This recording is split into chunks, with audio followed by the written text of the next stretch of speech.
Oh, hey, everybody. Hey, welcome to Pianist Academy and to another live stream Q&A session. It's good to see you all here. We've got a bunch of people here already.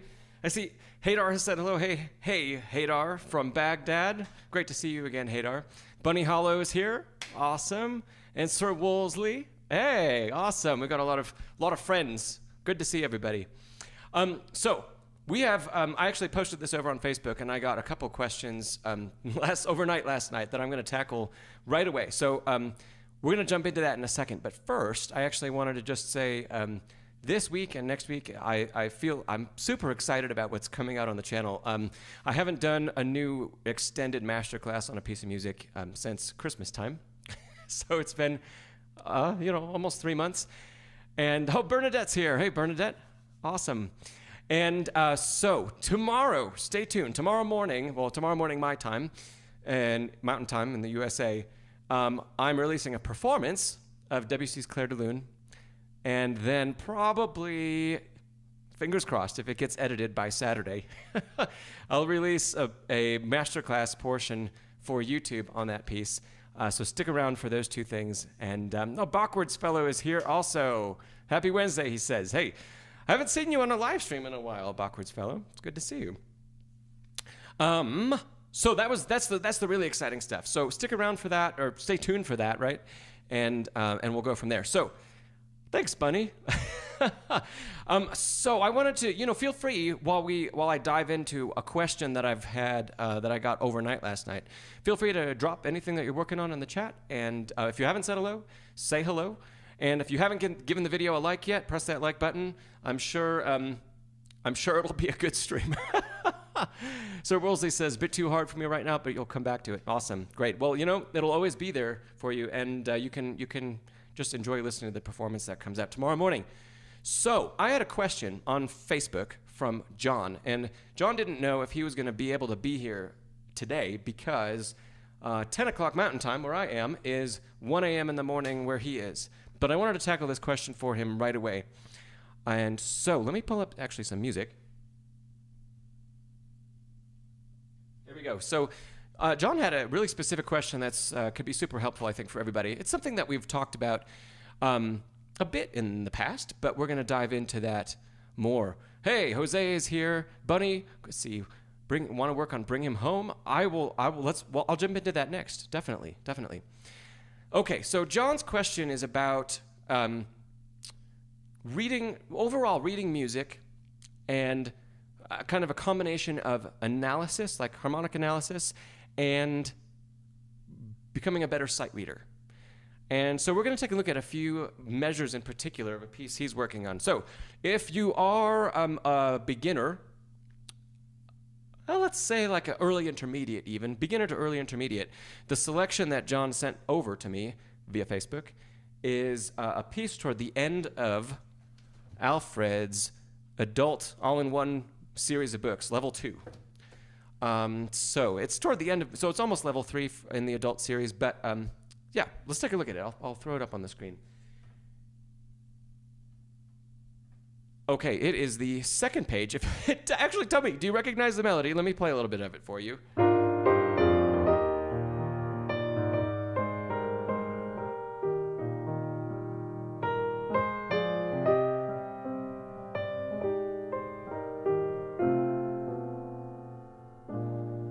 Yeah, Bunny Hollow, Danny boy. You probably got that right away. Okay, so we're looking at what you see on the screen right now is actually John's own page that he kind of took a picture of and sent over to me. So he's got some measure numbers there, and he's got some chords that he's looking at. And his specific question, let's jump into one specific one. He says, in measure 10, so that's the first measure on this page here. Measure 10, he sees 4 chords in a row. Well, that's measure 10 leading into 11, right? These guys? And he says, but I can only see the 5 chord and the 1 chord in E flat major, and if you add the bass clef, maybe it becomes a 5/7, or maybe different. So there's a little bit of knowledge and a little bit of confusion happening just with both defining the chords that are in measure 10 and then the first chord of 11, and then also probably playing them, like having that definition turn into an actual practical execution or sight reading or an understanding like that. So let's come back Okay. I've got the music in front of me here, but hopefully you guys can remember that. We'll flip back and forth between my camera and the actual page. So first off, as we're looking at this, I'm going to divide our talk into two different segments about reading and about harmonic analysis, because sometimes when we do like a really great harmonic analysis or Roman numeral analysis, which is what John's starting to do here, that sometimes helps our playing and sometimes doesn't. So we have, over the course of these 4/8 notes, 4 different chords. If we were going to analyze them harmonically, they'd be 4 different chords. So let me throw this back up. Okay, the first one, we have an A flat in the bass and this B flat chord in an inversion on top. That's a B7 chord. It's in an inversion, it's in its last inversion, which would make it a 4/2 chord. So this is a 5/4/2 inversion. Now here, technically that's just C minor in an inversion also, which in, let's see, E flat would be the 6th chord. So that'd be a 6/6/4. Now we've got this chord, which is technically the D would be the lowest, would be the root. So our chords, this is the 3rd chord of that bar 10. We have D, F, A flat. So it's actually a 7 diminished. But again, in inversion with the F on the bottom. So we have, see if I remember this, 5/4/2, and then 6/6/4,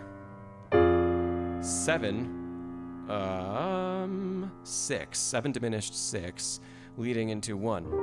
Now, that's a whole lot of analysis. That's cool to define all of this stuff. And there's no way, so another thing John says about this is right after the book introduces the primary chords in the key of E flat. So this piece is in E flat. It introduces the 1 chord, the 4 chord, the 5/7 chord, right? So all we're really expected to know at this point is those 3 chords and not even the inversions. So John, don't worry about that. You're doing a great job because you're already defining a whole lot of stuff and you're looking for more stuff, more than just those primary chords. So when it comes to doing a harmonic analysis and understanding that, I just did a video about this, John. So take a look on my channel. It's 16 minutes, so I'm going to do a condensed version here. But if you want to see the whole thing, how to find roots of chords will be a fantastic video for you to watch. But anytime we're looking to define a harmony, we got to take what's written for us and stack it in thirds. So if we go back to 1st chord, measure 10, we have A flat in the left hand, and then we've got our D in the right, F in the right, B flat in the right.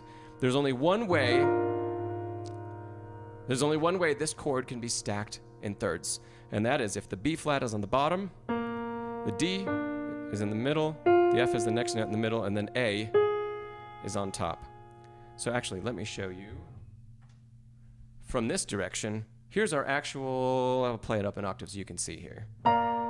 Here we go. That's our spacing, right? A flat, there's the chord on top. We want to rearrange all those notes so that we have B flat, D, F, A flat. That's how we know this is a B flat 7 chord, because when we stack it in thirds, the root's on the bottom. So when I went through and defined all of those chords on the first four 8th notes of this page, that's what I did. Stacked them in thirds, found the root, and then when we know the root and we know the scale we're in, we can give it an identifier and we get some function out of it, right? That's what Roman numerals are really for. They're for defining how a harmony is functioning. Now, all of that is really cool, but it doesn't really help us, I don't think it really helps us to play music more efficiently. So, John, if we look back at, let's see, bar 10 here. What we can easily see is we've got inversions that are the same arrangement. They're all 1st inversion chords in the right hand. All of those guys, right? That is the primary thing that we want to see when we look at the right hand. 4 1st inversion chords, 1 right after the next. Now, the trick with this piece is that it's not in a super easy key to navigate. If this was in C, or F, I guess in that case, That would be pretty easy. We just kind of go up the keyboard in the same hand shape, right? But the principle still applies. So if it was in an easier key, if we go from 7, there it is in C. It's all white keys here. And let me show you that again from up top. Up an octave would look like this. So same shape, same shape, same shape, same shape. That's the very, very first thing that we want to see about this bar, even though it's in E flat. Now, the next bit that's going to actually help you to play this faster is going to be knowing your arpeggios and your, let's say, blocked chords and your broken chords or arpeggios in root position and in your inversions. Hadar says, if it was in D flat, it would have been super easy. I don't know, Hadar. Is that a challenge? Like last time? So, if we know, for example, our B flat arpeggio, and let's just do blocked for now. B flat chords, all of the inversions blocked. We have root position, first inversion, second inversion. So a great thing to practice, John, would be playing these. And actually, not just playing them. Whoops. There we go. But then actually writing them down on some staff paper. Write down root position, first inversion, and then go through and play it while you look at what you just wrote down. Then we would do the same thing in C, because the second chord is C minor. So, because we're having chords that have these black keys mixed in the middle, there it's on the top, here it's on the bottom, there's a black note in the middle, then we have 2 when we get to E flat. We really have to know how to navigate those chords in kind of a separate place first. Otherwise, if we look at this, it's going to be a lot of kind of adjusting and figuring that out. I find that sometimes, let me give you another example here. If we look at your measure 13, the melody alone, we've got an E flat on the top. Well, if we play that and by itself, or see that by itself, knowing the E flat major scale, we're almost playing exactly an E flat major scale descending. We're only missing the A flat. So knowing the scale helps for instances like that. Knowing the scale, unless you know all of your diatonic chords, like, we're in E flat. So here we go. I don't know all the diatonic. I can't play them all in E flat without having them written down. Let's see. 5, 6, 7, 1. Okay. So if we know those, so I'm going up the scale and I'm playing all the diatonic chords. The 1, the 2, the 3, the 4, the 5, the 6, the 7. And then I would do that in inversion as well. That's one way to approach this. I think that's kind of challenging, but it would get you right in the habit of seeing how these chords relate and in their inversion, especially when they're stacked together like this, right? But the other thing that I'd really suggest is seeing that shape, the shape of the inversion, experiencing chords, your blocked chords, through root position and through the inversions for each one of these. So C minor, the next one is our D diminished, and then we have E. And then, when we link them together, our hand needs to be familiar with the topography, that's what I like to call it, the topography of the keyboard and the key that we're in. So all the keys feel a little different. That's why this kind of thing is the easiest to explore in the key of C first, where we don't have to worry about certain fingers going up and into the keyboard and then back out, and vice versa. So that would be one way I would tackle measure 10 in this piece. John had one more question here about measure 14. And then I'm going to go through the chat and catch up with everybody. I hope for everybody that's here, this is helpful for you. Hadar says, C is not easy at all. I agree that C isn't easy to play in, but it is easy to, for theory purposes, I think it is the easiest key. If we're talking about the way music looks and then the way it realize I'm gesturing to the camera and I put the music back on the screen. So the key of C, it is easy on paper, I think. It's the easiest on paper. And when we translate that to how it feels to play, that makes a big difference. Because what things look like as we change keys, it becomes really complex and a lot more difficult the more accidentals we add in the key signature. So I love, everybody here knows about the video I did. I love B major. I love the scale. I love B flat minor. I love the other keys for various reasons. Some because of the feel of them, some because of the sound of them. But for theory purposes, I think C is the easiest to combine feel and harmonic analysis together, at least at the beginning. Okay, let's go back in.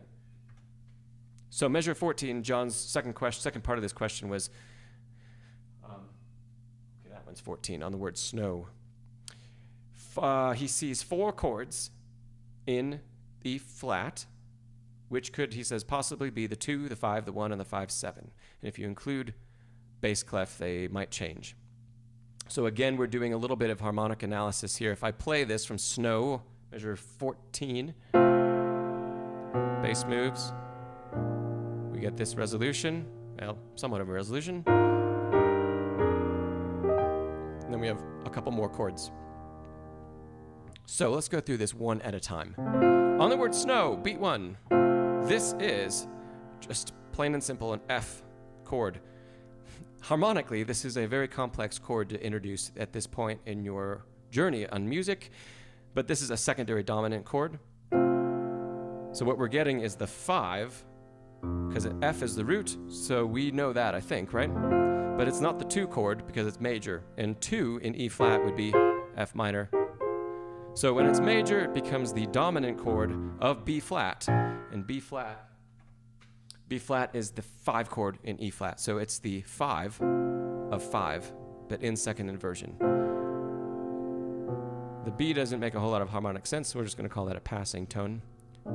And it passes to the 5 chord, 5/7. So a secondary dominant is quite a complex thing because we first need to understand how dominant chords work. But it's one dominant chord functioning in a different key. Let's pretend it's not in E flat. And then we come back to E flat here. Or you can simply see it as F leading to B flat. That's great too. Next, we've got those 3 chords. So, this is on It's, I'll Be Here. I'm not sure about those words, but okay.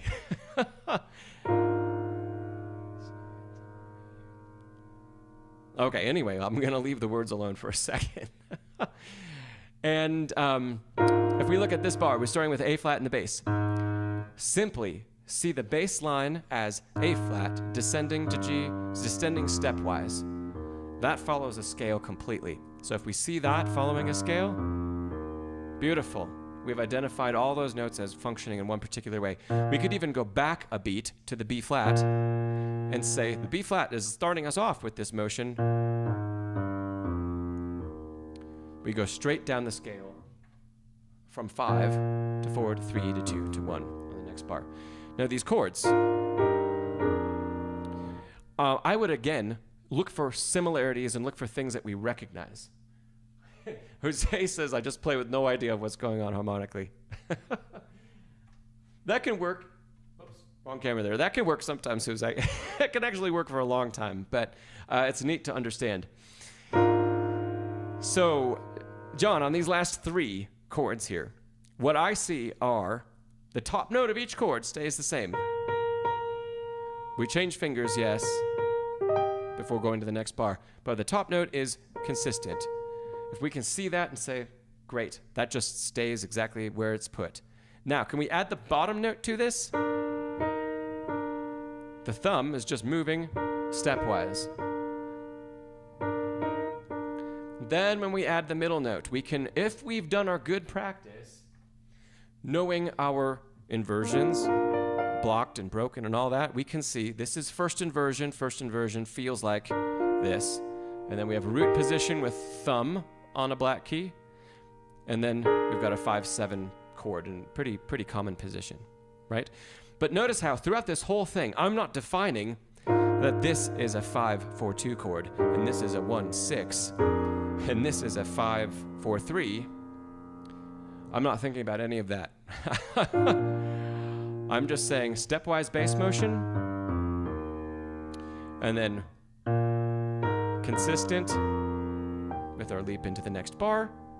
Now can we add the thumb stepwise? We'll just go that far before we make the jump to the next measure. And then we add in the middle voice, and we want to do the middle voice by how it feels to play first inversion, root position, 5-7 in a very common position, right? So John, those were great questions. I don't think John is here today, but that's okay, because like I said, it's 1 in the morning over there. So I hope that's very helpful, and I hope some of you that are here, you did get some interesting tidbits out of that. It's really, really great question. And personally, I think that the more we know about theory, to a degree, the more we know about theory is the more it can help us sight read and play music and really learn much, much more quickly. So sometimes that relates to scales, sometimes it relates to knowing chords. Rarely does performance, except in, let's say, memorization, I'd say.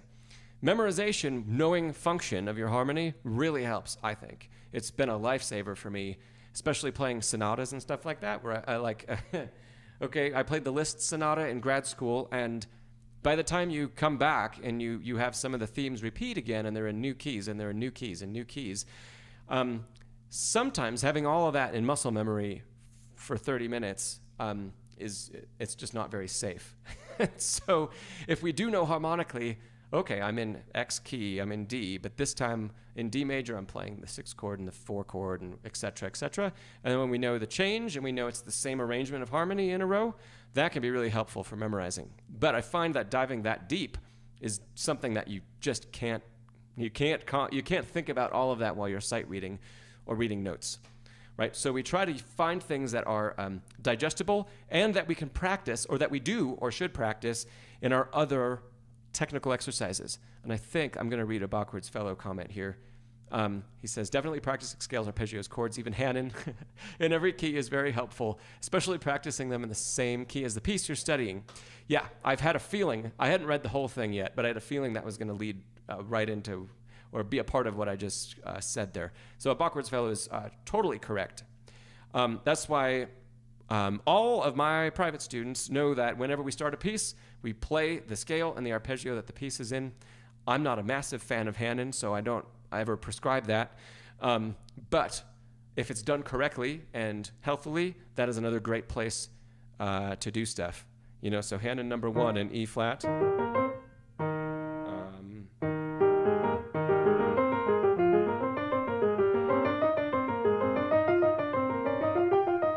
Yeah, 4 has to really like work in some strange ways to play Hanon number 1 in E flat. So, great.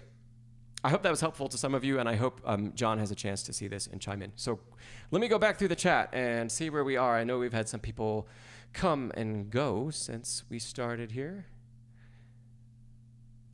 Let's see. The first question that I saw come in today was from Bunny about Bring Him Home. And she, they want to know. Bunny, I'm maybe wrongly assuming that you're a lady. Let me know if that's not right. Bunny says, Bring Him Home. Could you break down the opening section, show your fingering and technique? That I could spend a lot of time on that, Bunny. I can.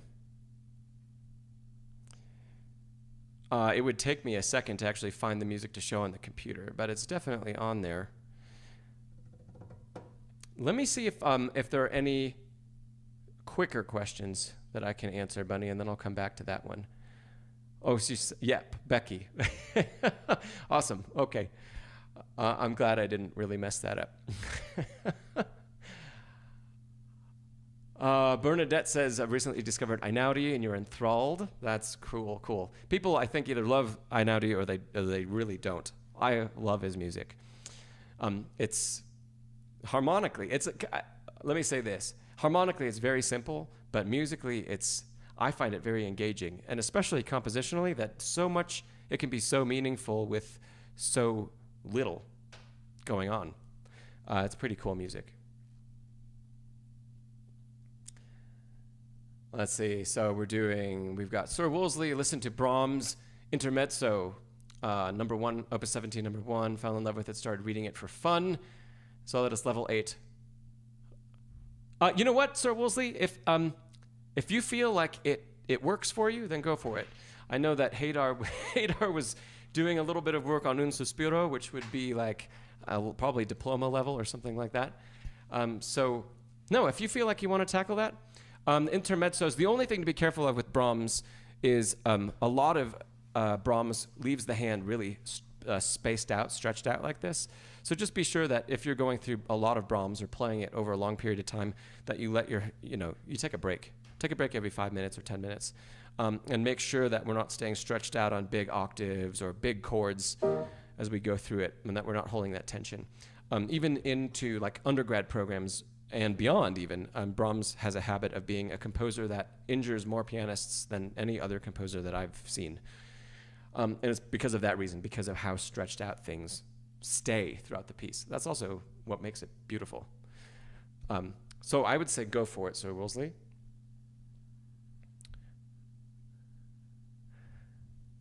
We have JG here. I just jumped down to the bottom. JG. JG asks about tips for pedaling, especially if there are big jumps in the left hand. Cool. Okay, let me come back to that, JG. It's good to see you. So we've had some comments about that last piece we worked on. That's great.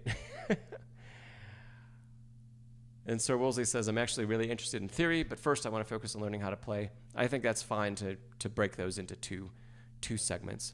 Totally fine. I love incorporating theory in lessons, but it's not always every week that we talk about that stuff.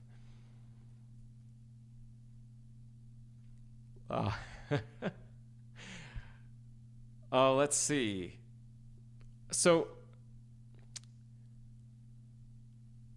JG says he took a break for almost a month due to back injury, and you've been busy with last semester, but you're back to practicing.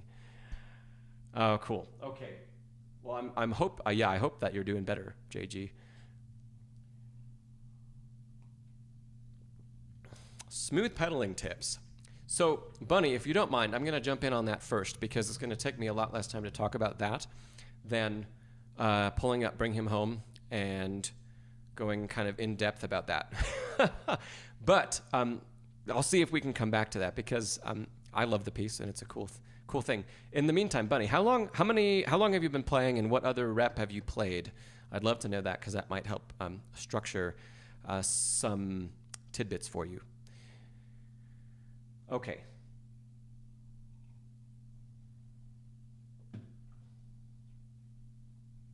Yeah, just following up, Awkward's Fellow just said you can kind of think theory when practicing chords and arpeggios, especially if mixing inversions. Absolutely. That, I think, is really the best time when we're doing our technical practice. So all that stuff, scales, arpeggios, chords, whatever. That's the time that I would start to incorporate thinking about theory because we want it to be a little bit of second nature when we get into some other stuff. Thanks, Bunny. Okay, so JG's question about smooth pedaling. Let's see, especially if there are big jumps in the left hand. Certain passages are harder to make sound together. So I don't have a camera on my pedal today, but let's, since we're playing, you know what? Since Bunny had a question about Bring Him Home, and JG, you didn't mention a piece in particular, I'll just use that to give some pedaling tips on. So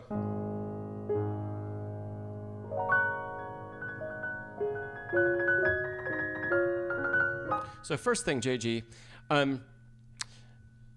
you probably already know this, but the first tip I give everybody about smooth pedaling is that the lift of the pedal, so there's a lift here, lift, lift, lift, lift, lift, lift. You can't see the music, but you can hear that the lifts are happening on beat.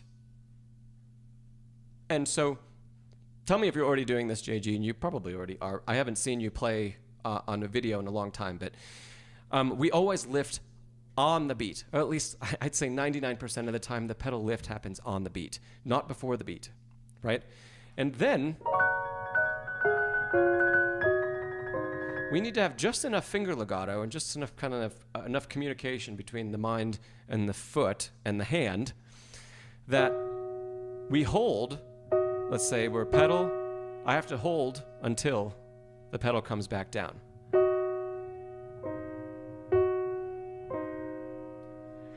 So without being able to see my foot, you're just gonna have to trust me that this is happening. Okay? So if I go a little slower here again, we have a lift, down, lift, down. So as always, the hand is sticking on the lift, and it waits till the pedal's back down, and then it moves. And usually, my hands are way more free, and I do a lot more releasing. Let's find another spot here. So here's an entire bar that's pedaled. And then we pedal on the next bar. So through all of this, I'm not worried about the hands staying connected with the key or with the bottom of the key. I don't need to be because the pedal is down. And I don't mind the articulation that's coming from it. I actually like it that way. But when we change bars, I have to make sure that the lift and the depression of the pedal, again, there we go, happens before I move the hands, right? Let's see. JG says, I try to lift the pedal on the beat, but when I get going, sometimes you mess that up, and it sounds like there's a gap in the music. Yes, and you try to compensate with finger legato. Yeah, so, yes, great pedaling, JG, a smooth pedaling and great pedaling is half, I'm not even going to say half. It's a third hearing the music, it's a third what we do with the foot, and it's a third what we do with the hands. And yeah, I think it's really all kind of a combination of all that. Hey, Julio, and hey, Scott.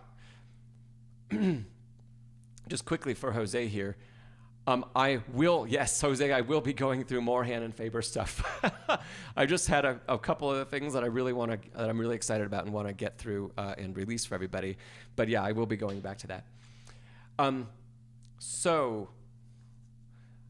JG, you said Chopin nocturnes and soft pieces are what you're mainly talking about. I think this kind of stuff, especially when we get into the next page of this arrangement, we can apply that. So, if you have trouble, JG, with the lifting on the beat, right? First, go slow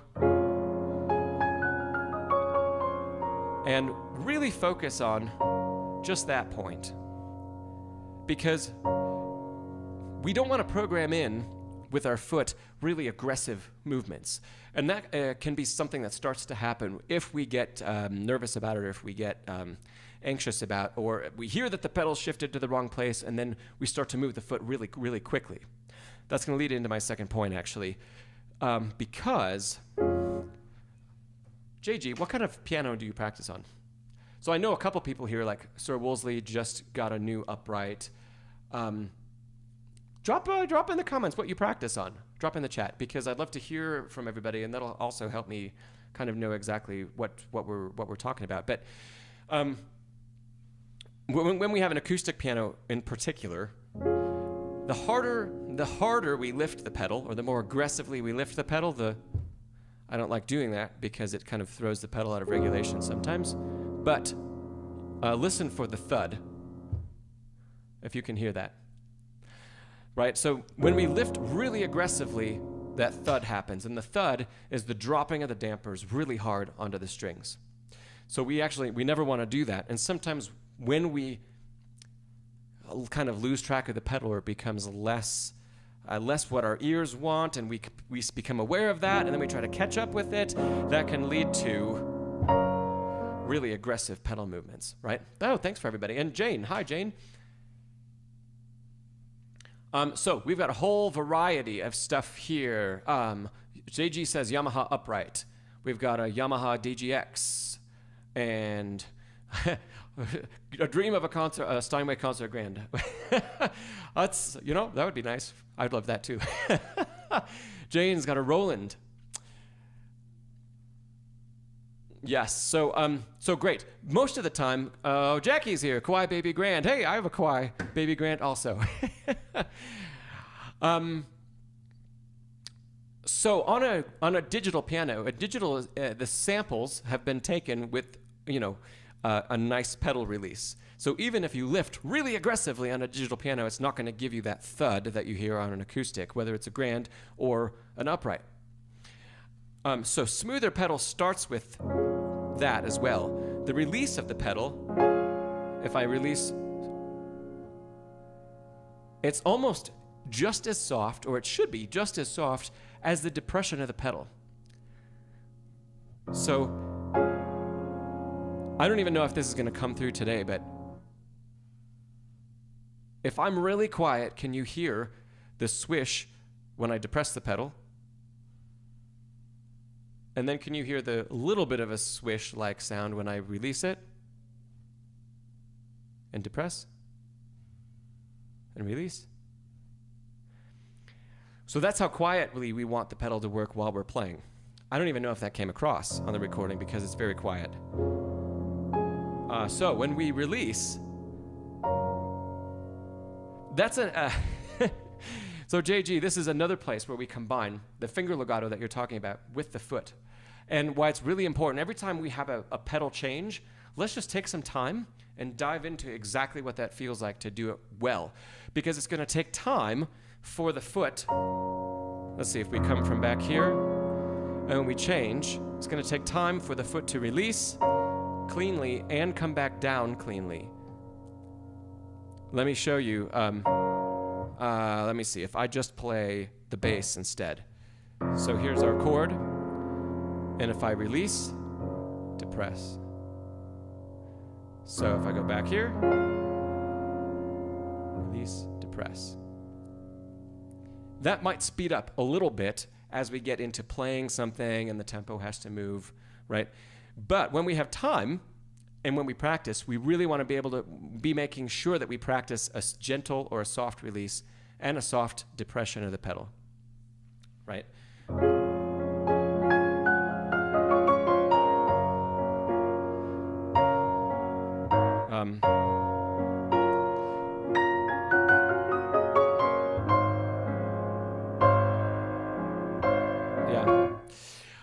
The more you take that time and the more you experience what that's like and know how long do your hands, do your fingers need to stay intact with the keys before your foot can do its job, right? Before the foot can do its job in the gentlest way possible. So one, always shift that pedal. The up pedal happens on the downbeat or on the beat, not the down pedal. That usually confuses tons of people. And two, when that up pedal happens, don't let the up pedal be really aggressive because we get that thud. So we don't want any thudding. So it has to be a gentle release and a gentle depression again. The third part that I'll share with you today, JG, that can really help this kind of, help your pedaling and help it be smoother, is to not always let the pedal live all the way up or all the way down. Or if we think about our foot, the foot is, maybe more often it is all the way down, but very unlikely that we're actually going to release fully the pedal. When we fully release the pedal and the dampers, they like hit their stopper, that's when we get the thud. But if we don't fully release, I wish you could see, well, you know, it wouldn't actually look any different on the foot, whether I fully release or don't. It's the difference of, you know, a millimeter. But that amount of difference, especially if you can find on your piano, and this is part of the reason I asked what everybody's playing, on digitals it works like this too. There's a point at which the dampers hit the strings and they dampen the sound. They do their job. That point is somewhere in between the travel of the pedal.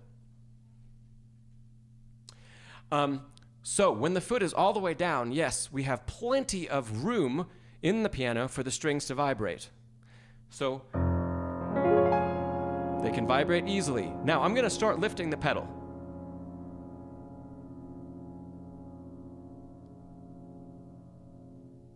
Right there, we start to lose some sound, and that's about, maybe halfway to 2/3 of the way from the bottom of the pedal back up to the top.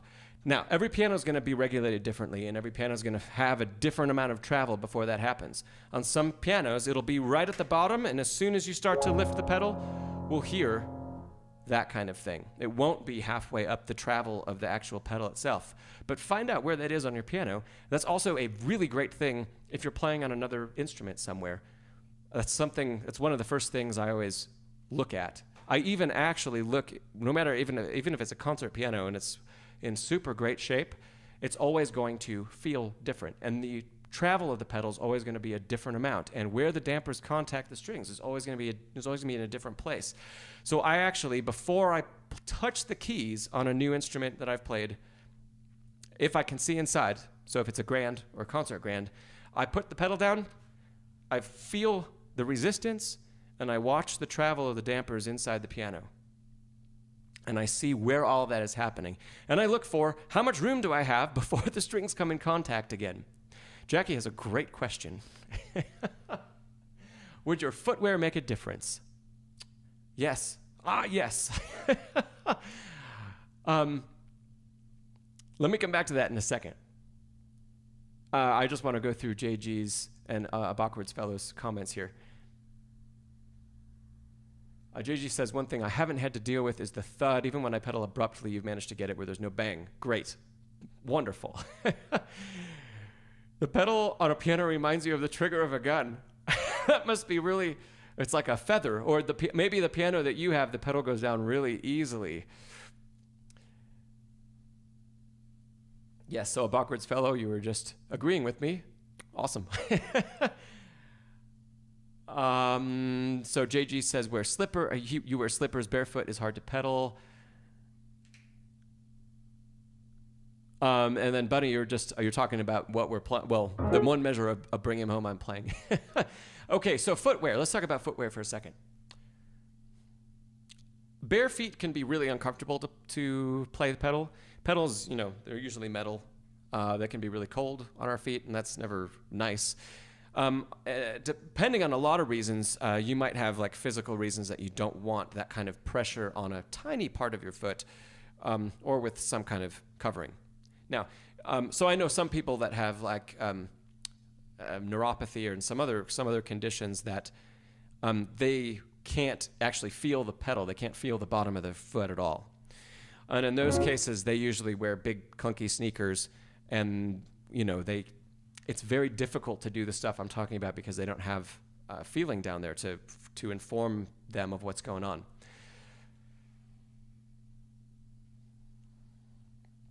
JG, the Berceuse, which Berceuse?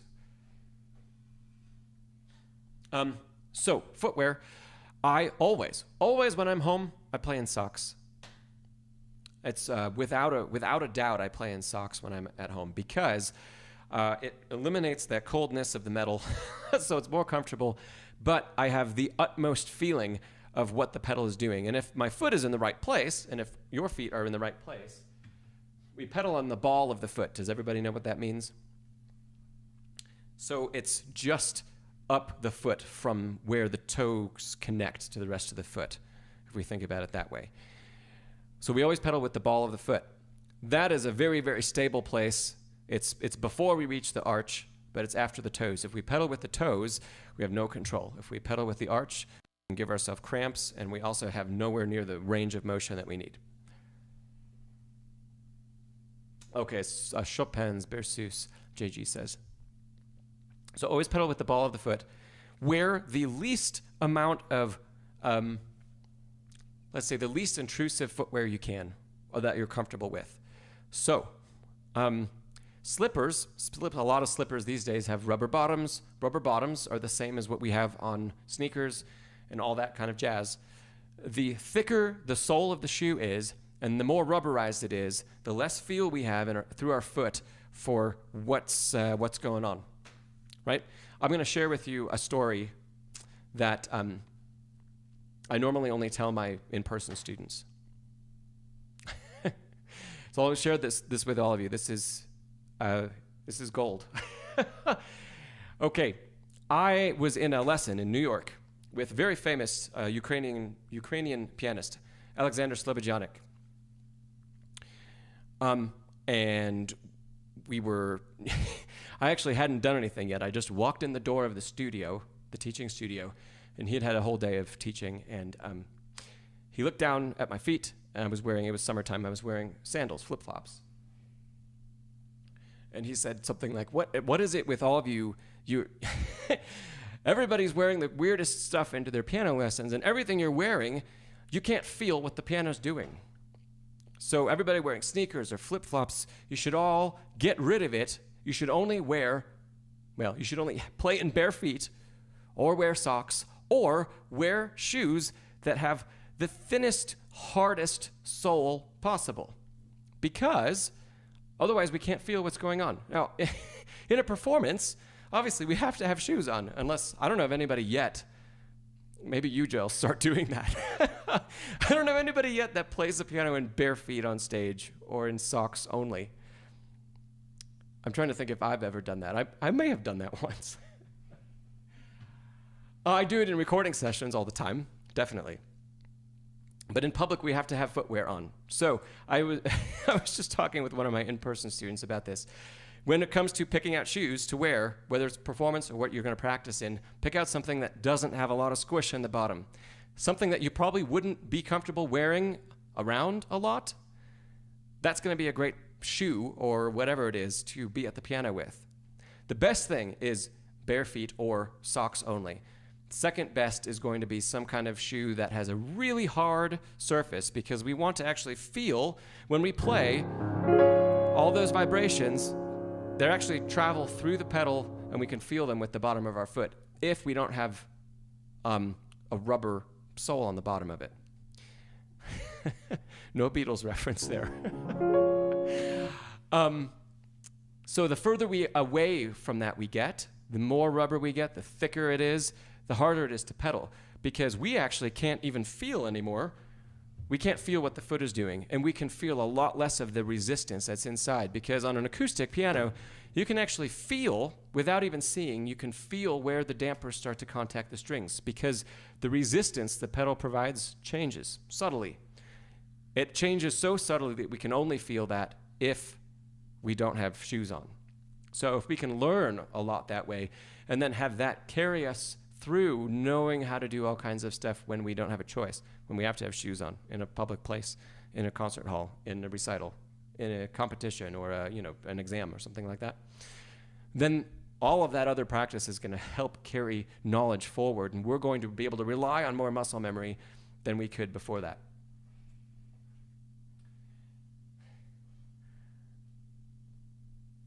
So Jane says when you practice on your mom's old Star Baby Grand, you can really feel the pedal. Yeah. And it is, and she says, I don't know how women play in high heels. I completely agree. Because the position of the foot is totally different. And it's very strange. I should ask somebody sometime.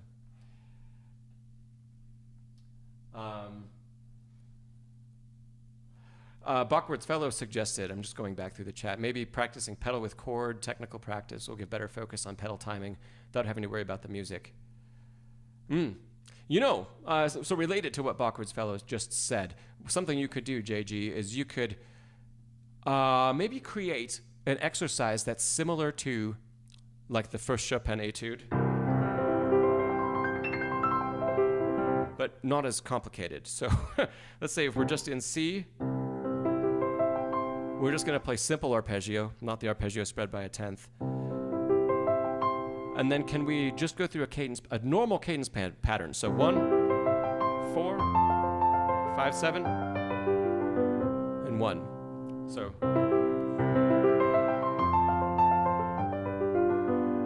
something like that. I played it a little different the 2 times in a row.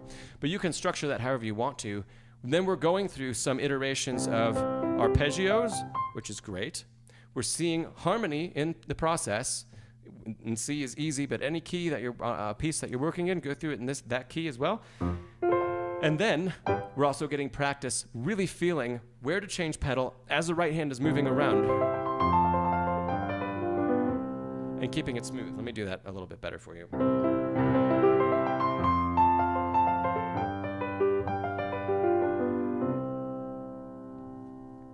Yeah. And Bachward's Fellow has a suggestion here. Diatonically, moving diatonically scale-wise, ascending. Yeah, Bachward's Fellow, I would, let's see, 1 in first inversion, 4 in root, 1 in second inversion. I wonder, are you doing this in one hand where it's ascending like that? So 1, 5, 1, 4, and then 6, 5, 1, like that. Oh, 4-note chords. Let's see, let me try that one more time so I can demonstrate here. So, root, 5 in second inversion, yeah. And then first inversion 1, 4 in root position, 1 in second inversion, 6, 4 in first inversion, 5 in first inversion. Great, I think I demonstrated that right. Let me do it from above too. So let me see, 1, and so okay, here we go. 1, 5, 1, like that. Both hands together, nice, nice. Yeah, that's great. And then we do get to practice. Each one of these gets a pedal change. Oops.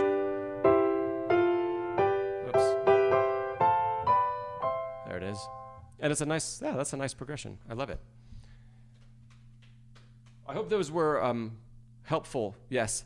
JG, you had, Bachward's Fellow just said octave leaps, and it reminded me of that you had a question about that as well. When we have large leaps in the left hand, well, that, like a waltz pattern, right? That is all the more important that we have perfect control over when the hand can release that octave. They have to, the hand and the foot have to be so precisely timed to do that, so that when we release, lift, and release,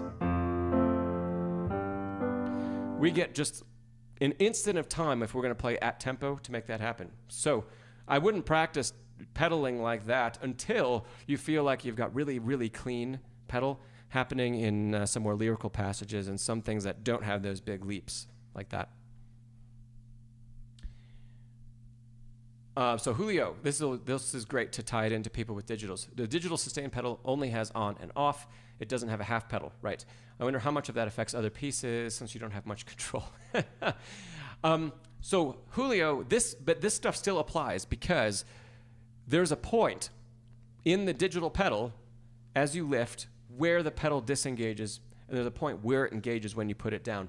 Some of the earliest digital pedals had a little sensor at the bottom, and it was only when you contacted actually the bottom of the pedal that it would engage, and then as soon as you left contact with that, it would be disengaged. Most of the pedals, at least the digitals that I've played lately, they have it's somewhere in between. And it's not a half pedal like you say, unless you've got a nice VST or a really nice digital piano to play on. But it's still, the pedal turns off or the pedal disengages some way through the travel.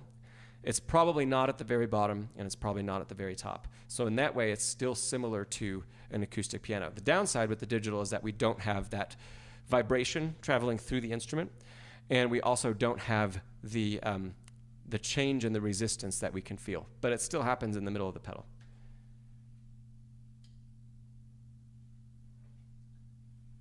Oh, we've got some great questions. Yeah, great questions. Let Let me see. Sir Wolseley had a great question here. How does rubato work when playing with orchestra? The orchestra needs to know where you want to rubato and needs to follow you.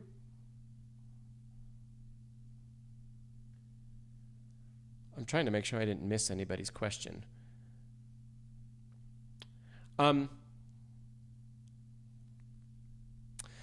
Okay, so jumping into that question from Sir Wolseley.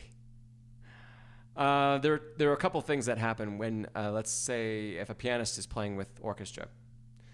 Let's say, most of the time, if you're going to play with orchestra, you get a rehearsal, probably just one. And hopefully, before that time, you, as a soloist, will have had a chance to meet with the conductor. And so, playing, let's say, a concerto with orchestra, the interpretation really is, of the piece, really is up to the soloist. So it's the soloist's job in your meeting with the conductor to tell them, okay, these are the places where I take more time, or I change this, or here's where it's different than a traditional interpretation of the piece. So you'll go through the entire score with the conductor. It's outside of rehearsal, usually over a cup of coffee. And the conductor will mark all of those spots, and you'll have a talk about it. And sometimes the conductor might say, I really don't, love that. Can we try something different? And okay, you might work out some compromises in a couple places. But most of the time, the interpretation is going to be up to the pianist. Now, you go into your one rehearsal with the group, sometimes you're not even going to run the whole piece, especially if it's a piece of music that is performed a lot. And let's say everybody in the orchestra's played it multiple times, like Rock 2. If every member in the orchestra has played it 10 times or 20 times, the conductor's conducted it 50 times, we're probably not going to rehearse the whole piece. We're going to rehearse those spots that are different than usual. And we might take a couple times through. But importantly, it's actually the conductor's job to follow the pianist. So the worst thing that can happen if a soloist is playing with orchestra is for the soloist to be watching. There's some give and take. I'll take that back. There's some give and take between soloist and conductor. But there are times when it's the soloist's job to take the lead and push the music or pull the music where they want it to go. And those are the spots that you've probably talked about ahead of time. Now, there are other times, let's say when the soloist has a less important bit that they're playing. If it's purely accompanimental to the orchestra and the orchestra is the main feature, then we flip. Now, in a concerto, we don't have a lot of moments like that. It's not like, playing Bach continuo, let's say, where there wouldn't even be a conductor in that case, I guess. So when it's flipped, then that's when you see pianists sometimes watching up into the side and watching the conductor on the podium and making sure everything lines up. But a lot of the time, what you can't see is the conductor is usually behind the lid of the piano, and they spend a bit of time during those really intricate moments where things need to stay perfect. They're glancing over their shoulder, watching the pianist's hands and seeing how they're feeling things, and then translating that or transmitting that to the orchestra through the baton and through their emotions. But there's always that give and take. And the more experienced both the soloist and the conductor are, the more they're going to know exactly when to tune in and to look at each other for the cues necessary. But in a concerto, it's never the conductor leading the pianist the whole time. And it's also never the pianist leading the orchestra the whole time. More often it is, but it's not for the whole piece for sure. I hope that answered your question, Sir Wolseley. Oh, cool. Hey, if you're here and you haven't given the video a like, please give it a like and a thumbs up. I'd really appreciate that. Hey, Sir Wolseley says, that's hard. I don't know if I'll get censored by YouTube if I say that, so I'm just not going to say that word. YouTube's restrictions have gotten much more firm in the last 6 months or so.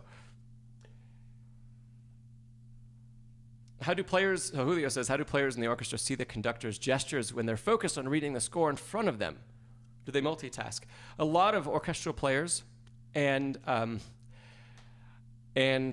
pianists, if you work in a collaborative nature in particular, you have to learn to develop really good peripheral vision because, yes, most of the time, except for those really important cues, you're not going to look away from your music and up.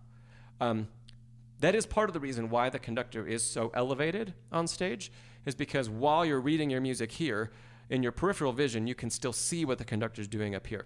The further back you are, actually, the less distance there is to glance up and down. The closer you are to the front of the section, the more distance there is, and the better your peripheral vision has to be. But that's basically what happens. You look away from the music and you tune in for really, really particular spots that you'll probably have marked. Look up, watch, something like that. Especially if you're the principal player or the concertmaster in the orchestra. You will really be taking your cues from that. Some other players in the section might also use, like for string players in particular, they might use the movement of the bow that they see around them to also help keep time. Because in orchestra, everybody uses the same bowing. So when you know that bows are going up and they go down and they're happening on these beats, you know that subconsciously, right? That's another visual cue that's all around you that you can take in. Really cool questions about orchestral playing and stuff like that. The cool thing about piano, like Julio, with what Julio brought up there, is that accompaniment, being a collaborative pianist, has a lot in common with being an orchestral player. It has a lot in common with both being a player in the orchestra and being a conductor. We have to do a lot of looking at who we're collaborating with. We have to do a lot of listening at who we're collaborating with. And there's a give and take. Sometimes they're leading, sometimes we're leading, sometimes we're working together. Yeah. And depending on the instrument, so for example, when a pianist works with a vocalist, the vocalist almost always stands in the crook of the piano. So if we're seated here, we can very easily see the music and see the soloist that we're working with. Now, on the flip side of that, if you're working with violinists, because of the position of the instrument, in order to get the soundboard to face the audience, they have to stand right in front of you, like right here. And so as a pianist, all we see of the violin soloist is their back and the bow. But for most people, that actually means that while you're looking here, you have extremely limited peripheral vision 90 degrees away from you. It's really hard to see what's going on. And so a lot of times that requires knowing your music exceptionally well, because you do have to look while you're playing, usually up, usually at the bow, and at maybe just a gesture in the shoulder or something like that, to find out when things are happening. Because they will still cue you. It's just not with a look in the face, and it's not with a baton. It's with these really little things you have to pay attention to.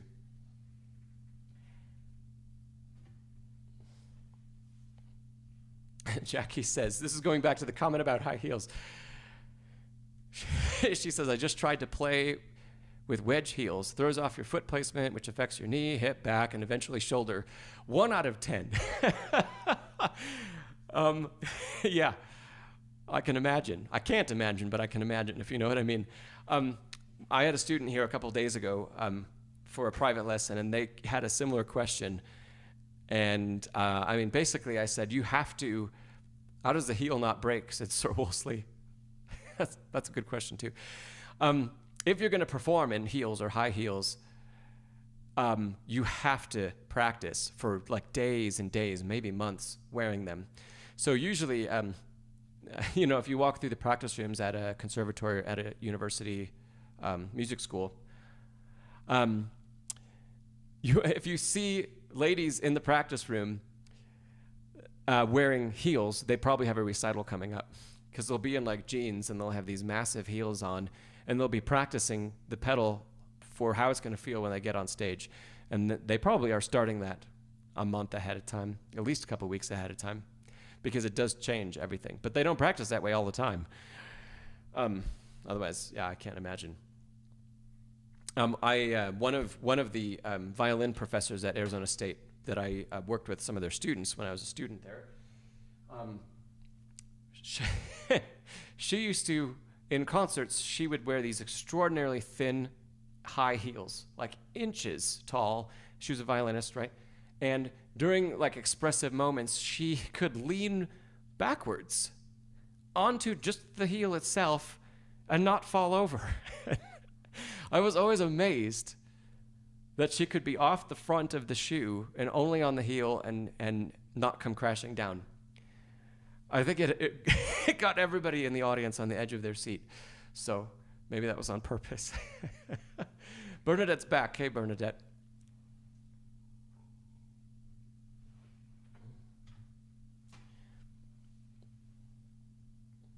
Bernadette says it takes practice where heals. By the way, do we still have Bunny here? Is Bunny still a part of the stream?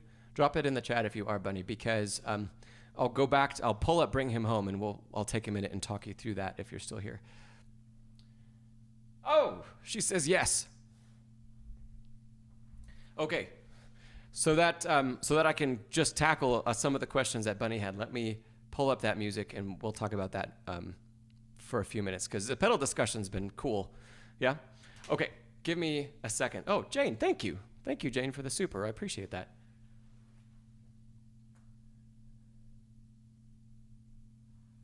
I should have some music playing while I do this, but oh, you know, maybe I can. So bear with me here.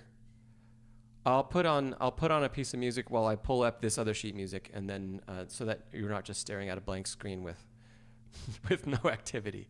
Okay, here we go. This is Some Rock Modern Off. Usually I play this at the beginning of a stream, or sometimes I do.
Okay, we're back. Can everybody hear me okay? I think so, yeah. All right, so we're gonna do a quick dive into the first page of Bring Him Home for Bunny. I can't really annotate anything for you in real time. Here's a cool note for everybody that's still here.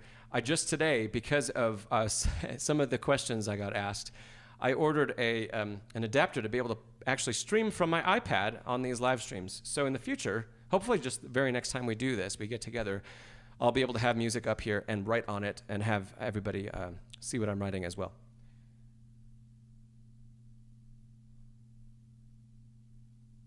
Okay, so this is my arrangement of Bring Him Home. Bunny, I know you gave us a little bit of background information, but can you tell me some other pieces that you've played recently? Or on a flip side, what are some of the most difficult pieces you've played that you feel you've played? Let me know what some of those are. All right, here we go. Here's the first couple lines of Bring Him Home. So, and your questions, Bunny, I think were about fingering in particular. So let's talk about that. When we get up to the trill, well, let's skip that for a second. Let's look at the left hand. That'll be easier to explain first. We have this rolled chord in bar 2. That just uses all 5 fingers. So 5, 4, 3, 2, 1. Then I go 1 on top, 2, and then 1, 5. Actually, I think I just play 1, 5. 1, 5. 1, 5 on the F, A flat, and then 2, 5. So 1, 2, 1, 5, 2, 5. 1, 4, 2, 5, 1, 4, 2, 5, 1, 4, 2, 5, 1, 4, 2, 5, 1, 4, 2, 5, 1, 4, 2, 5. So after that first bar, it continues nicely. So just this roll up to 1, to 2, and then 1, 5, 2, 5, because of where the hand is. So you could also play 1, 4, 2, 5 there if you'd like to. Yeah? So let me show you that for a second.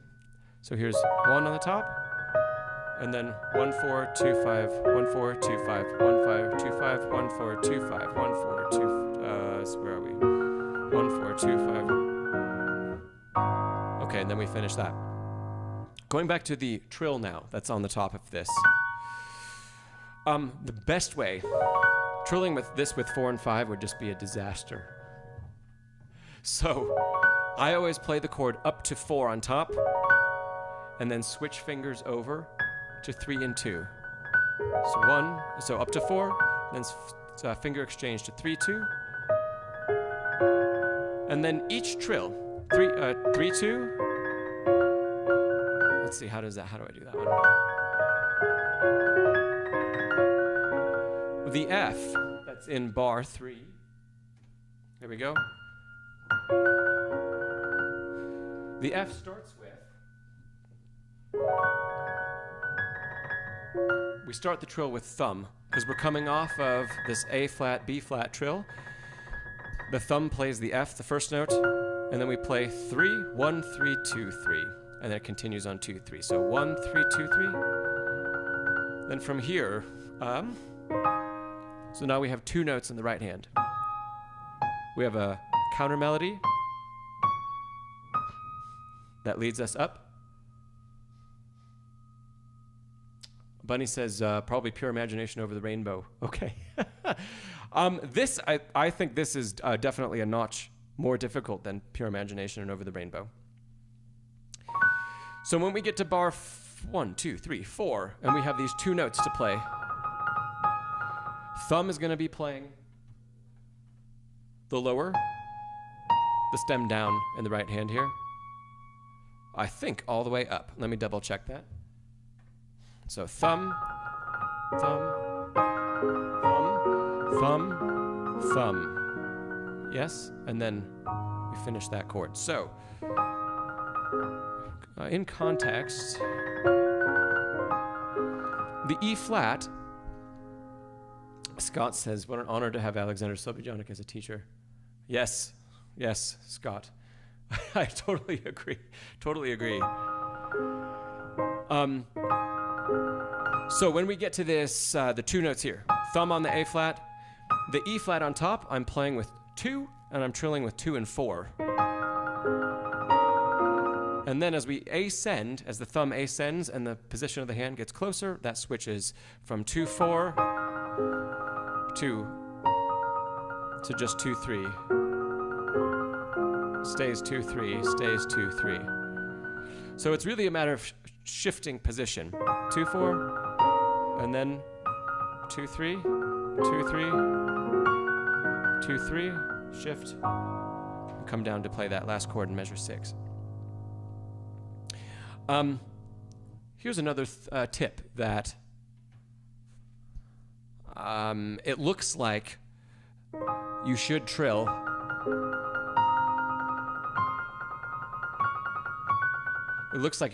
continuously throughout all of those. I put little just gaps in the trill, and it's really to help just bring out the next melody note, counter melody note.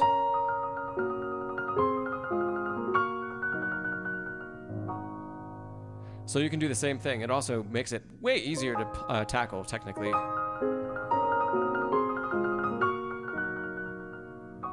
But it really helps that melody pop out of the texture. Even if the trill continues going the whole time, it's going to mask those step ups. So feel free to do that as well. Now, measure 6. When we get into measure 6, the stem direction here indicates the hand to use. So stem downs are left, stem ups are right, stem downs are left, stem ups are right, and so on. So if I show you that, it's actually quite easy. The hands just meet, right? The reverse of direction is a little tricky, but I like to give a little impulse on that highest note.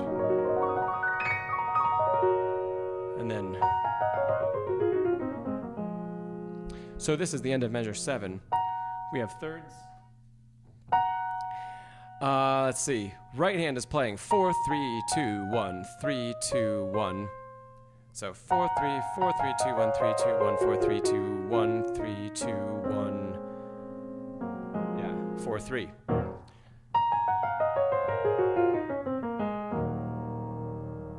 So it's a pretty typical scale fingering, starting on 4, crossing to 3 for the small group of black notes, the 2, crossing to 4, crossing to 3, crossing to 4, and then we're in position for that next chord. The left hand starts on 2, and after that follows the same standard fingering.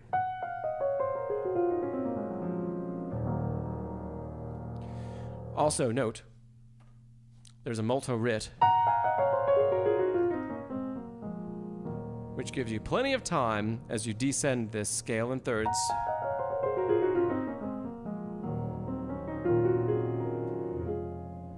to let the hand maneuver. Oh, that's on the, you can't quite see that. So here we are. Molto writ on the scale in thirds is at the end of measure 7.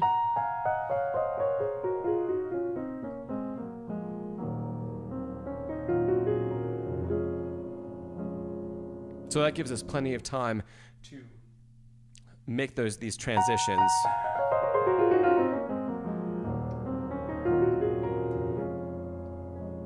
Yeah. And then the ah tempo, it can happen right on beat 1, here in measure 9. But if it's really expressive, I usually don't actually get back to tempo until around beat 2.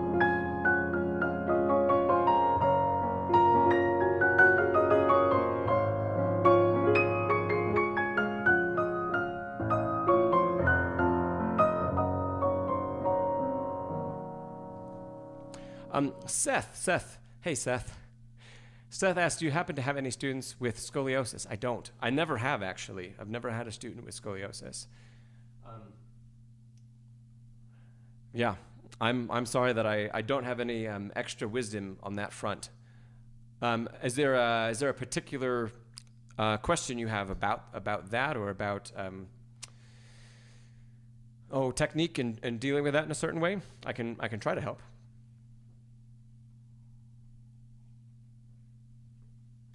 So Bunny, diving back into this. When we get to bar 9,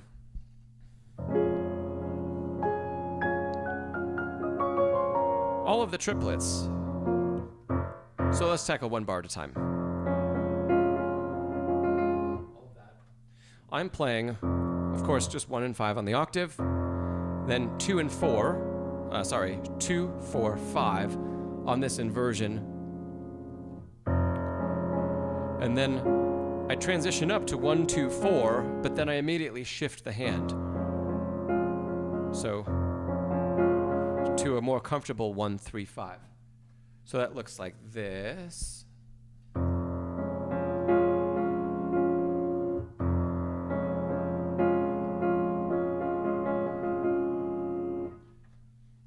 Okay. And then these guys, let's see.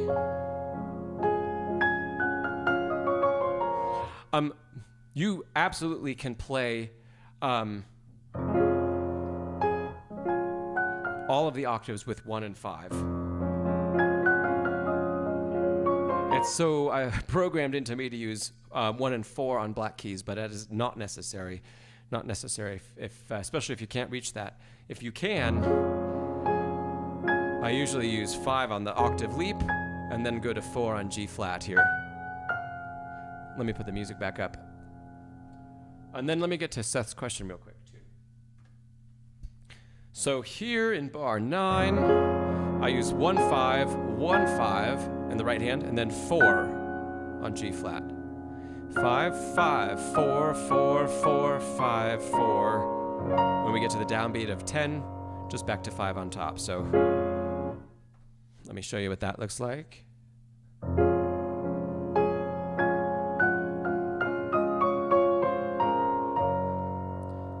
Most important is that we just continue to feel the octaves relaxed.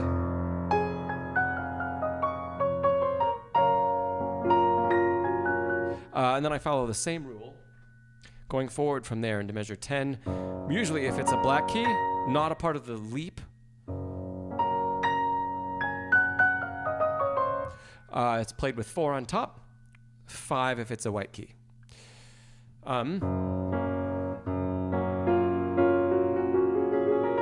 In the left hand here, in measure 10, so throwing that back up for a second,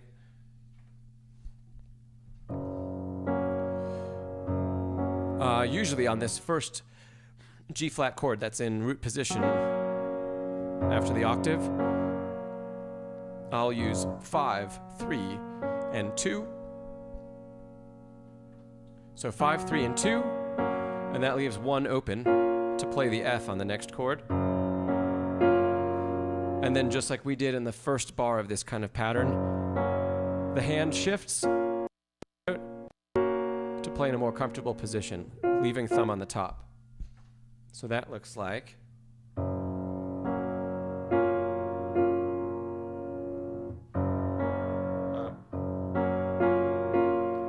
And then continuing from here,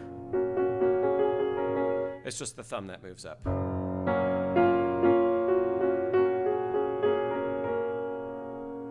Yeah? So look for these kinds of patterns, Bunny, because you can see once one gets used, it's probably going to get used again, right? So over the course of the leap, when we have a long distance for the hand to travel, I'm looking for a quick way to group things together, and then once the hand can stay in place, it shifts.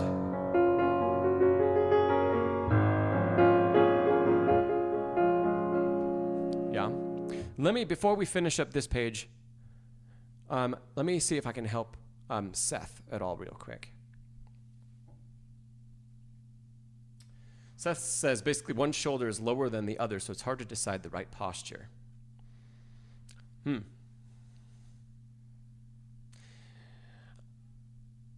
So my first comment, Seth, is let's think about posture instead of maybe shoulder height. Let's think about posture as how much structure do we have in the body? So, piano posture is typically taught as, sit perfectly straight.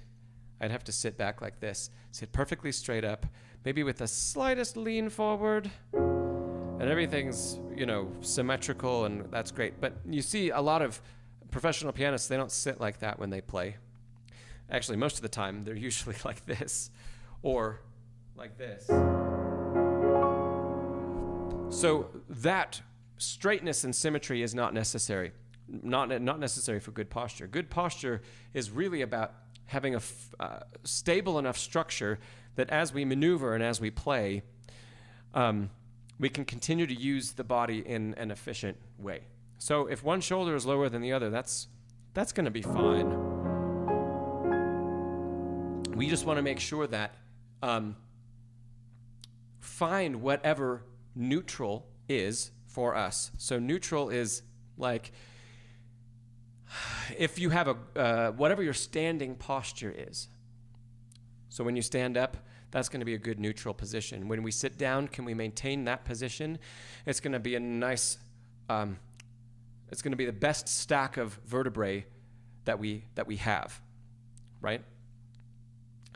And that's what's really important.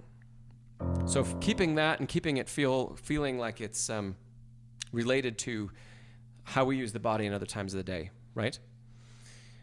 So if we have a shoulder that's down, one or the other, or if we, however we come and go from moving in and out and left and right and all of that stuff, that's all fine.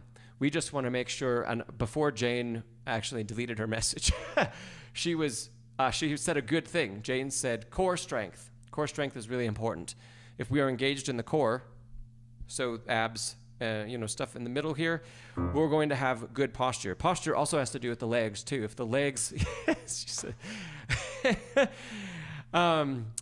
so if the legs are engaged, a lot of times if we have the core engaged and we're sitting straight, in loose quotations, the legs are also engaged, right?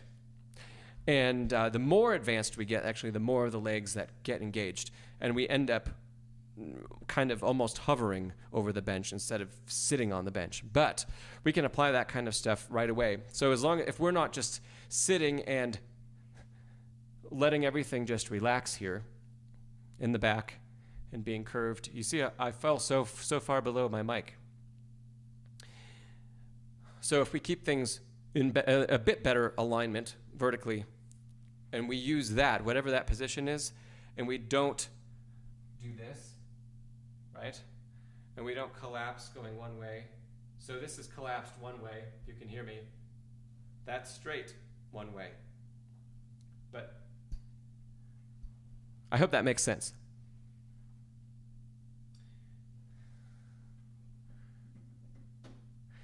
Interesting. And Bunny, thanks for chiming in. I appreciate that. And Jose, thanks for the super. I really appreciate that. So Seth, I hope that's helpful to you. And also, Seth, if you haven't seen, I have a whole video series here on the channel for posture. Go and check those out if you haven't already. And I kind of debunk some of the myths that method books teach about posture and about hand position, because it's not always correct. I'm going to refrain from going on a rant. Maybe I'll do a separate video ranting. But I was diving into, since we were talking about the Alfred book earlier for John, right at the beginning of this session, book 1, about 50 pages in, has some horrible advice it gives to people. I'll save that for another stream or for a standalone video. Let's dive back in, and we're going to wrap this up in a few minutes here. We're going to go back into Bring Him Home, and we're going to finish up the last few measures of page 1 for Bunny.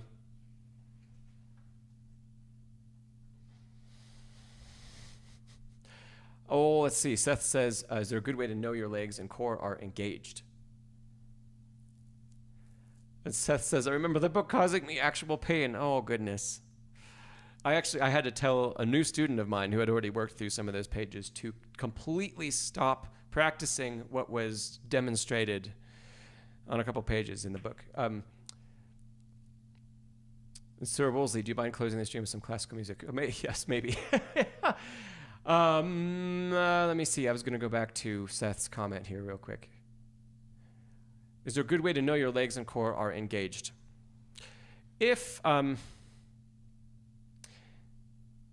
it should be comfortable to sit, but let's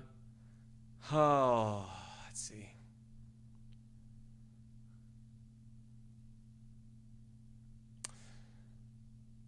You know, a great thing, if you've got a piano bench and then you have something you can move up against your back, some kind of hard surface, a stable surface, something that you can lean against. Or if you have a chair that's tall enough that it's a good representation of the height that you're supposed to play at, bring a chair in and disobey some posture instructions for the time being and sit all the way to the back of the chair. So it would be more like this if the chair had a back. And what we want to do is simulate when we're not going to lean back, but when we let the back of the chair take our weight, that means the core is not engaged. And I can't really show you. It actually shouldn't really look any different if you're sitting in a chair. But all that we want to do is transition, let's say, ourselves from when the core is engaged, we don't feel ourselves leaning on the back of the chair. When the core releases, we feel the chair taking that weight from us. Does that make sense? But our body, if we're really all the way against the back of that chair, which we never play like, right? But if we're all the way against that for purposes of feeling what this is like, then we can feel when the core engages and we just lift that weight without changing our posture from being like this. When we lift our weight, we feel how it's working here, and we feel a little bit in the legs. And when we let it relax, we feel it go, we feel it dissipate, even though our posture doesn't actually change. That would be my best suggestion there. Bernadette says, a whole new short section. Charles rants. I wonder how well that would do. I don't want to get anybody at Alfred upset with me.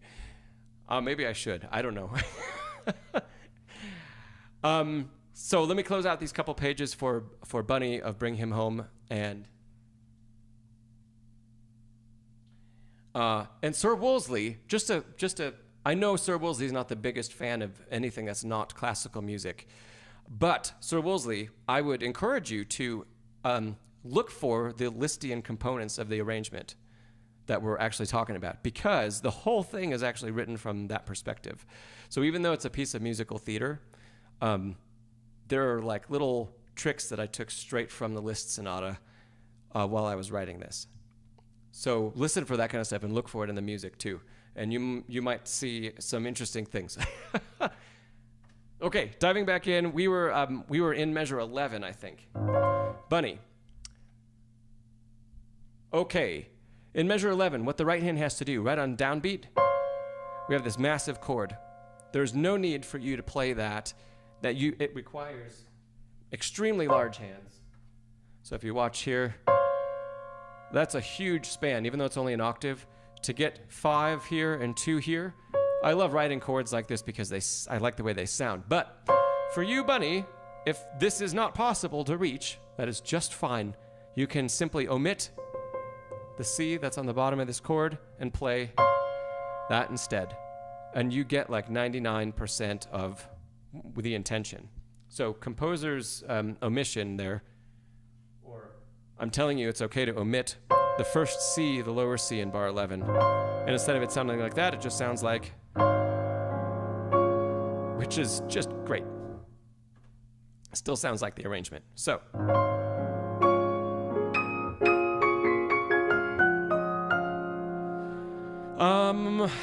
Let's see. Same kind of stuff going on the left hand. Look for groups and look for ways that we can let the hand travel to one place and then shift it so that we're not always playing. If we think about, for example, give you another example here. If we think about measure 11, the octave, and then these 2 inversions of D flat, if we were seeing those out of context, we'd normally play 1, 3, 5, 1, 3, 5. Probably most of the time. You might play 1, 3, 5, 1, 2, 5 on the upper one. But in context of the piece, we want to play 1, 4, 2, 4, 2, 1, as if it's a chunk or an entire triad that has four notes, not just 2 separate parts. So we're having 1 leap and then 1 position for 2 chords, 1 position for 3, basically the same position. Then we shift down for that last beat.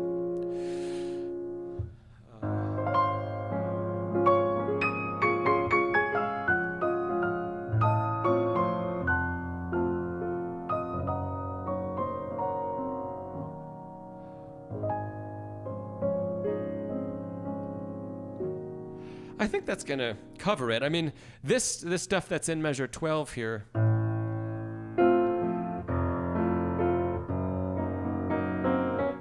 that is, that's just going to be tricky to learn right away from the beginning. So,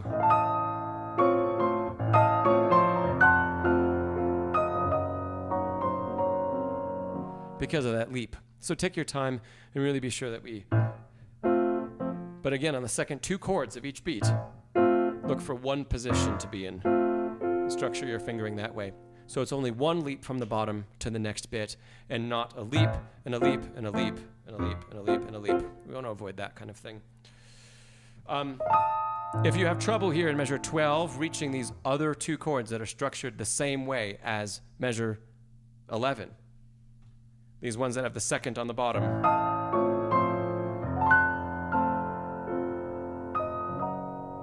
yeah, just again, once again, omit the lowest note there. So, or you can leave the octave. 2 choices here. You can leave the octave and the A natural,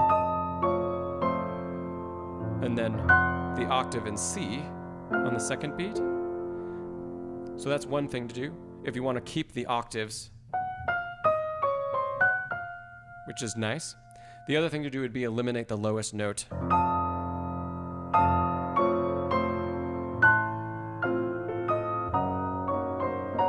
Okay. Last thing to take away from this, Bunny. So one of the main motifs in Bring Him Home is a leap of an octave. The verses all begin, no matter what key the song is in, whatnot, right? It's always a leap of an octave for the vocalist.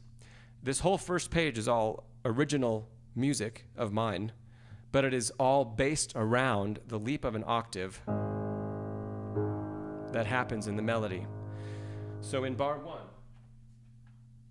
just something for you to think about and bring out. We have those leaps. Yes? And then when we get down the page into bar 9,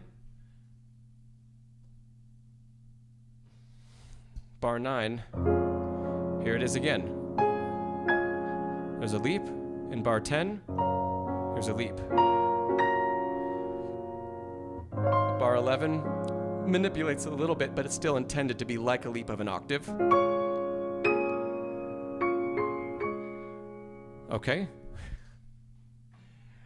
So I hope that makes some sense. It was that leap that inspired the writing for the whole first page of this arrangement. So I think I'm going to leave it there today. I hope that was helpful, Bunny.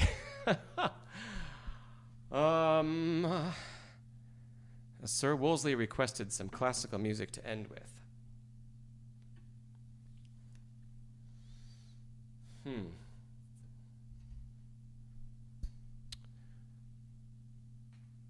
Bunny says, I usually buy music too hard for me because it teaches me things. These are awesome tips. Awesome. Great. I think I saw it before. Maybe it was JG that said it. I can't remember. But yeah, music that pushes you a little bit, as long as it's a little bit and not a huge amount, that can be really good for you.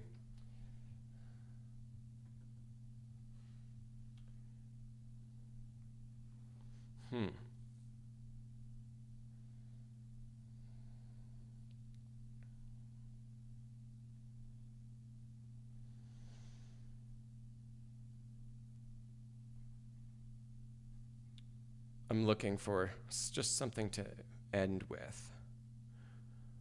Oh, no.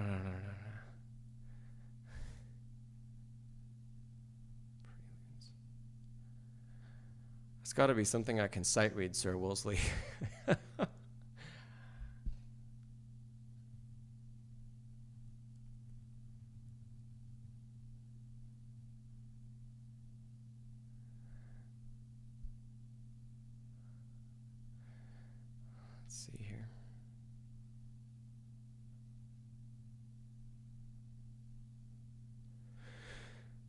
I'm gonna give this a try.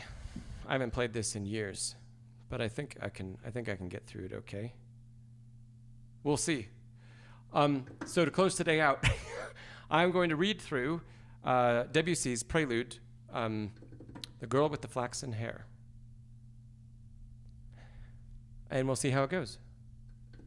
Okay, here we go.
Okay, well, I played a few wrong notes, but I hope you forgive those. Oh yeah, I'm on a bit of a Debussy kick, so thanks for indulging that. And thanks everybody for joining in today. If you haven't, please give the video a thumbs up, a like. I know we all hate hearing that, but it really helps out the algorithm. So I'd appreciate it if you haven't already. Give it a thumbs up. And our next session will be in 2 weeks from today. So I will look forward to seeing you then. And Julio says, do you still do masterclass? Yes. Send in a video submission. I think the link for that is in the description of this video. Yeah, so you should be able to just follow the directions down there, and I'd love to hear from you and from anybody else that wants to submit something. And like I mentioned right at the beginning, if you weren't here for that, stay tuned. Tomorrow I'm coming out with a performance, the first performance on this channel that I'll have done. Another piece of Debussy's music, Clair de Lune. And then after that, there will be a masterclass on that piece, of really an extended masterclass that's not, it'll be pre-recorded, not a part of these live streams. So I hope you'll stay tuned for that. And thanks again for being here. Great session. So many great questions, covered a huge variety of stuff. So awesome. And I will look forward to seeing you all next time, 2 weeks. All right, everybody, take care. Practice smarter, not harder.